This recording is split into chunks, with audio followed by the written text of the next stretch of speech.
ইসরায়েলের চালে ঝুঁকিতে ইরান যুক্তরাষ্ট্র শান্তি চুক্তি, লেবাননে হামলা বন্ধে নারাজ নেতানিয়াহু, বেকায়দায় কেন ট্রাম্প? একই দিনে দুই পরাশক্তির বোমারু বিমান বিধ্বস্ত, রুশ বিমান সেনারা বেঁচে ফিরলেও ৮ মার্কিন ক্রু নিহত, নেপথ্যের কাহিনী কি?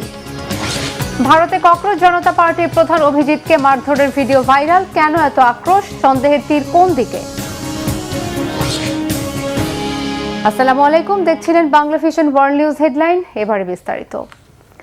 ইসরায়েলের বেপরোয়া আচরণে ফের হুমকির মুখে বহু প্রত্যাশিত যুক্তরাষ্ট্র ইরান শান্তি চুক্তির ভবিষ্যৎ, যা আনুষ্ঠানিকভাবে সই হবে আগামী শুক্রবার। এমন অবস্থায় ইসরায়েলের প্রধানমন্ত্রী বেনিয়ামিন নেতানিয়াহুর বিরুদ্ধে আবারও চরম বিরক্তি প্রকাশ করেছেন মার্কিন প্রেসিডেন্ট ডোনাল্ড ট্রাম্প। অবিলম্বে লেবাননে হামলা বন্ধের আহ্বান জানিয়েছেন তিনি। এ বিষয়ে ছাড় দিতে নারাজ তেহরানও। অবশ্য ট্রাম্পের আহ্বানের তোয়াক্কা না করে হামলা চালিয়ে যাওয়ার ঘোষণা চ্যালেঞ্জ ছুড়ে দিয়েছেন নেতানিয়াহু। নেতানিয়াহুকে থামাতে পারবেন কি ট্রাম্প? নাইম আহমেদের ডেস্ক রিপোর্ট। বহুল প্রত্যাশিত ইরান যুক্তরাষ্ট্র শান্তি চুক্তি সইয়ের ঘোষণা এলেও আগামী শুক্রবার এর আনুষ্ঠানিকতা পরবর্তী বাস্তবায়ন নিয়ে ক্রমেই গাঢ় হচ্ছে ধোঁয়াশা আর অনিশ্চয়তা। এ চুক্তিতে লেবানন সহ ওই অঞ্চলের সব যুদ্ধক্ষেত্রে অবিলম্বে ও স্থায়ীভাবে সামরিক অভিযান বন্ধের সিদ্ধান্ত অন্তর্ভুক্তির কথা জানিয়েছে মধ্যস্থতাকারী পাকিস্তান। তেহরানও জানিয়েছে এই চুক্তির মধ্য দিয়েই বন্ধ হচ্ছে লেবানন যুদ্ধ, যদিও ইসরায়েলের বক্তব্য আর কর্মকাণ্ডে বাস্তবতা পুরোপুরি ভিন্ন। এমন অবস্থায় প্রশ্ন উঠেছে শান্তি চুক্তির ভবিষ্যৎ কোন দিকে গড়াচ্ছে। ইসরায়েলের বেপরোয়া আগ্রাসনের রাশ টানতে পারবেন কি প্রেসিডেন্ট ট্রাম্প? আমেরিকা না থাকলে ইসরায়েলের অস্তিত্ব থাকতো না। তাদের জন্য আমি যা করেছি তা অন্য কেউ কখনো করতো না। নেতানিয়াহুর সাথে চমৎকার সম্পর্ক আমাদের। লেবাননের ব্যাপারে তাকে আরো বেশি দায়িত্বশীল হতে হবে। লেবানন আর হিজবুল্লাহর সাথে ইসরায়েল যে আচরণ করেছে তাতে আমাদের সায় নেই। ইরানের সাথে শান্তি চুক্তিতে নেতিবাচক প্রভাব ফেলছে এটি। এভাবেই নেতানিয়াহুর উপর ক্ষোভ উগরে দেন জি7 সম্মেলনে অংশ নিতে ফ্রান্সে সফররত মার্কিন প্রেসিডেন্ট ডোনাল্ড ট্রাম্প। যদিও গত কয়েক সপ্তাহ ধরে ট্রাম্পের প্রত্যক্ষ পরোক্ষ আহ্বান আর কৌশলী ভৎসনার তোয়াক্কা না করে লেবাননে আগ্রাসন, হামলা, হত্যাযজ্ঞ চালিয়ে যাচ্ছে ইসরায়েল। এতে ক্রমেই ঝুঁকিতে পড়ছে শান্তি চুক্তির বাস্তবায়ন। এমনকি লেবাননে হামলা বন্ধে আপত্তি জুড়ে দিয়ে শান্তি চুক্তির বিরুদ্ধে অবস্থানের ঘোষণা দিয়েছেন ইসরায়েলের প্রধানমন্ত্রী। সরাসরি জানিয়ে দিয়েছেন দক্ষিণ লেবানন থেকে সেনা প্রত্যাহার করবে না তেল আবিব। ইরানের পারমাণবিক অস্ত্র তৈরির চেষ্টার বিরুদ্ধে কয়েক দশক ধরেই আমি লড়াই করে আসছি। চুক্তি হোক বা না হোক, ইরানের পারমাণবিক অস্ত্র থাকবে না। লেবাননে আমরা নিরাপত্তা অঞ্চল তৈরি করেছি। ইরান চায় আমরা সেখান থেকে সরে আসি। এটি মানতেও আমরা বাধ্য নই। উত্তর ইসরায়েলের বাসিন্দাদের রক্ষার স্বার্থে লেবানন থেকে সেনা প্রত্যাহার করব না। আমি মনে করি বন্ধু দেশগুলো আমার এই সিদ্ধান্তকে সম্মান করবে। প্রেসিডেন্ট ট্রাম্পের তরফ থেকে চুক্তি সই হয়েছে বলা হলেও তেহরান জানিয়েছে তারা আমেরিকার সাথে চুক্তির ব্যাপারে শুধু রাজি হয়েছে। শুক্রবার সুইজারল্যান্ডে আনুষ্ঠানিকভাবে স্বাক্ষর হবে চুক্তিটি। ইরানের পরমাণু কর্মসূচি বন্ধ আর পারমাণবিক অস্ত্র তৈরির বিষয়ে দেশটির পররাষ্ট্র মন্ত্রণালয়ের মুখপাত্র ইসমাইল বাঘাই বলেছেন, চুক্তি সইয়ের পর বিস্তারিত আলোচনার ভিত্তিতে সিদ্ধান্ত হবে। এই সমঝোতা চুক্তি অনুযায়ী ইরানের ওপর আরোপিত সকল নিষেধাজ্ঞা প্রত্যাহার করতে বাধ্য থাকবে যুক্তরাষ্ট্র। পারমাণবিক কর্মসূচি নিয়ে সমঝোতা চুক্তি সই হওয়ার ৬০ দিনের মধ্যে পারস্পরিক বোঝাপড়ার ভিত্তিতে হবে চূড়ান্ত চুক্তি। মধ্যপ্রাচ্যে যখন চুক্তি সই নিয়ে ব্যস্ত আমেরিকা আর ইরান, সে সময় যুক্তরাষ্ট্রের মাটিতে ফিফা বিশ্বকাপে নিউজিল্যান্ড ইরান ম্যাচ শুরুর আগে মাঠের বাইরে বিক্ষোভ করেছেন কয়েকশো প্রবাসী ইরানি। ইরানের সরকারি দমনপীড়নের অভিযোগে তাদের এই বিক্ষোভ। Naim Ahmed, Bangla vision news desk. ইরানের শান্তি চুক্তি নিয়ে যুক্তরাষ্ট্রের সাথে চরম টানাপোড়েনের মধ্যে ইসরায়েলের প্রধানমন্ত্রী বেনিয়ামিন নেতানিয়াহু এবার পড়েছেন নয়া ঝামেলায়। তার বিরুদ্ধে আবারও শুরু হয়েছে দীর্ঘদিন স্থগিত থাকা ঘুষ ও দুর্নীতি মামলার কার্যক্রম। ঘুষ আর দুর্নীতির মামলায় নেতানিয়াহুর বিরুদ্ধে সাক্ষ্য গ্রহণ আবারও শুরু হয়েছে মঙ্গলবার। এদিন আদালতে সশরীরে হাজির হন তিনি। তার গাড়িবহর আদালত প্রাঙ্গণে ঢুকলে বাইরে বিক্ষোভকারীরা নানান প্ল্যাকার্ড নিয়ে ন্যায় বিচার ও দ্রুত রায় ঘোষণার দাবিতে নেতানিয়াহুর বিরুদ্ধে স্লোগান দেন। এই মামলায় সবশেষ শুনানি হয়েছিল গত 25 মে। তার বিরুদ্ধে ঘুষ, জালিয়াতি আর বিশ্বাসভঙ্গের মামলা হয় 2019 সালে। 2020 সালে শুরু হয় বিচার কার্যক্রম। ফিলিস্তিনের গাজায় 2 বছরেরও বেশি সময় ধরে আগ্রাসনের কারণে যা বারবার পেছানো হয়। চলমান যুদ্ধ পরিস্থিতির কারণ দেখিয়ে নেতানিয়াহুর আইনি দল শুনানির সময়সীমা কমানোর আবেদন প্রত্যাখ্যান করেছে আদালত। তিনি ইসরায়েলের একমাত্র প্রধানমন্ত্রী যার বিরুদ্ধে দুর্নীতির মামলা হয়েছে। একই দিনে বিধ্বস্ত হয়েছে স্নায়ুযুদ্ধকালীন 2 পরাশক্তির বোমারু বিমান। এতে যুক্তরাষ্ট্রের দুর্ঘটনায় অন্তত 8 জন নিহত হলেও সৌভাগ্যক্রমে বেঁচে গেছেন রাশিয়ার বোমারু বিমানের ক্রুরা। যুক্তরাষ্ট্রের দক্ষিণ ক্যালিফোর্নিয়া অঙ্গরাজ্যে স্থানীয় সময় সোমবার বেলা 11:30টার দিকে এডওয়ার্ডস বিমানঘাঁটি থেকে উড্ডয়ন করে B-52 বোমারু বিমান। কিছুক্ষণ পর বিমানটি বিধ্বস্ত হয়ে যায়। নিহত 8 আরোহীর মধ্যে বিমানের ক্রু, সামরিক ও বেসামরিক কর্মকর্তা রয়েছেন। 1950-এর দশক থেকে যুক্তরাষ্ট্রের সামরিক বাহিনী বোয়িং B-52 বিমানটি ব্যবহার করে আসছে। এটি প্রায় 70,000 পাউন্ড ওজনের কয়েকশো সাধারণ বোমা বা 32টি পারমাণবিক ক্রুজ মিসাইল বহনে সক্ষম।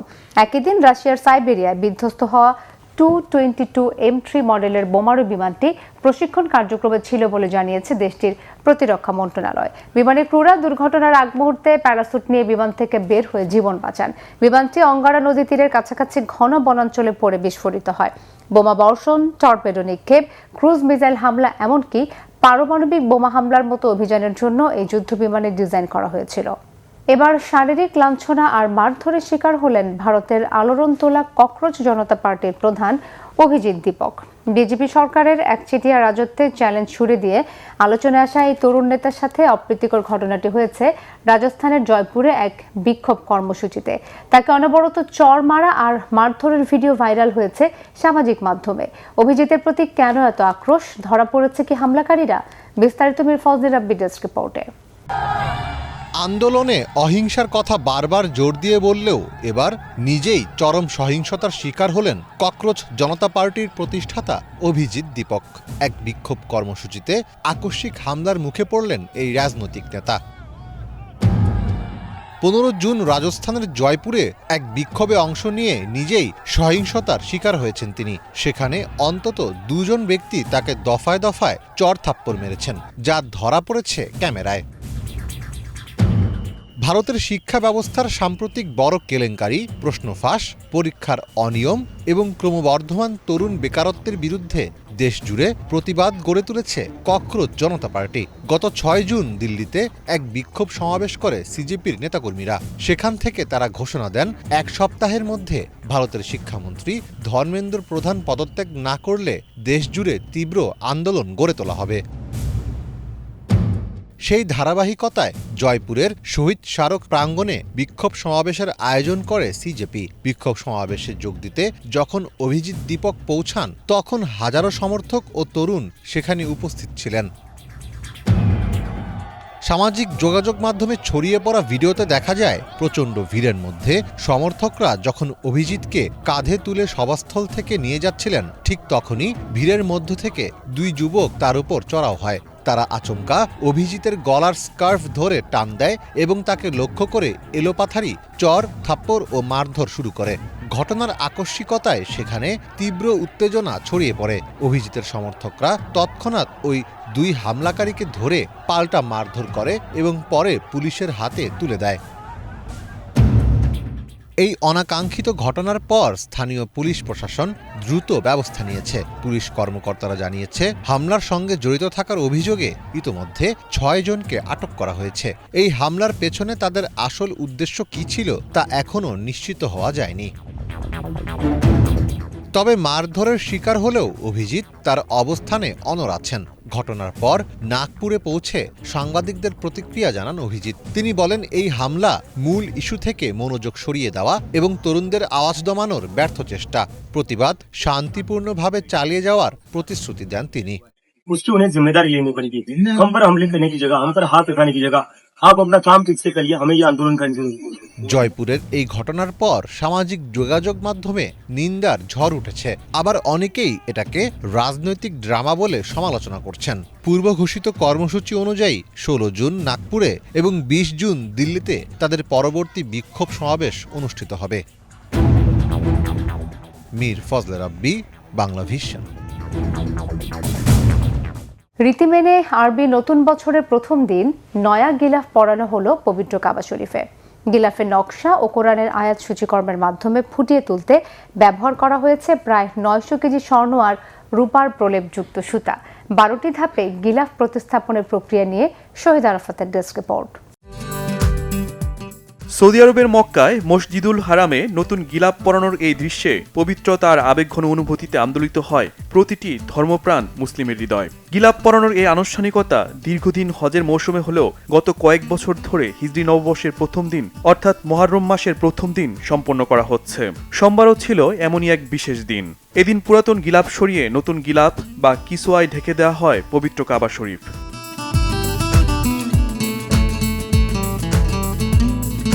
এবছর শাইখ ডক্টর আব্দুর রহমান বিন আব্দুল আজিজের পরিচালনায় 12টি ধাপে পবিত্র কাবার গিলাপ পরিবর্তন করা হয়। নতুন কিসওয়া বা গিলাপ স্থাপনের সময় কাবার 4টি দিকের প্রতিটি অংশ আলাদাভাবে ওপরে তোলা হয়। এরপর তা পুরনো গিলাপের ওপর বেঁধে ধীরে ধীরে নামানো হয়।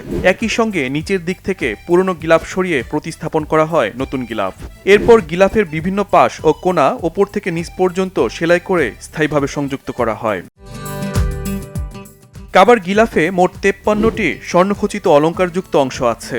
এর মধ্যে বেল্টের জন্য 16টি, বেল্টের নিচে 7টি, 4টি ঝুলন্ত অলংকার, 17টি ফানুস আকৃতির অংশ, দরজার পর্দার জন্য 5টি, ইয়েমিনি কোণার জন্য 1টি, 2টি কিনারা এবং 1টি মিজাব বা নালার অলংকার রয়েছে।